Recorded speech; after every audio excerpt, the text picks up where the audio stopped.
वारे में कुछ वक्त पहिरियां 5 जवाबदारनि हथां जिनसी ॾाढाई ऐं तशद्दुद थींदड़ न्याणी नाज़िया चन्नो कराची सिविल अस्पताल में अॼु फोत थी वई। ख़बर मूजिब वारे ख्वावड़ मोहल्ला में कुछ वक्त पहिरियां 5 जवाबदारनि हथां न्याणी नाज़िया चन्नो उमिरि 18 साल गैंग रेप करे मथां सख़्त तशद्दुद करे मरणी हालत में फिटो करे फरार थी विया हुआ। जंहिंखां पोइ अहिड़ो इतलाउ वारसनि खे ॾिनो वियो। मोहल्ले वासियुनि ऐं वारसनि शदीद ज़ख़्मी न्याणी नाज़िया चन्नो खे इलाज लाइ लाड़काणे नियो, जिते तबियत नासाज़ हुजण जे करे कराची सिविल अस्पताल में दाख़िल कयो वियो हुयो। काफ़ी ॾींहनि खां इलाज हलंदड़ हुयो। अफ़सोस न्याणी मौत सां जंग विढ़ंदे विढ़ंदे ज़िंदगी जी जंग हाराए वेठी। वारसनि सियासी समाजी मीडिया के मौक़िफ़ ॾींदे चयो त हिन वाक़े जी जेतिरी मज़म्मत कजे घटि आहे।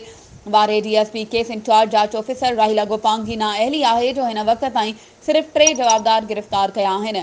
बाक़ी ॿिया ॻरी रक़म वठी गिरफ़्तार करण में नाकाम रहिया। हिन वक़्त ताईं DNA टेस्ट बि न कराए सघिया। न्याणी जे केस में इन्हनि ॿिन्ही ऑफिसरनि खे बि शामिल कयो वञे। न्याणी जी मौत जा ज़िम्मेवार उहे 2 ऑफिसर आहिनि। जेसीं ताईं न्याणी जे केस में मुलविस जवाबदारनि खे सज़ा नथी मिले तेसीं ताईं माठ करे न विहंदासीं।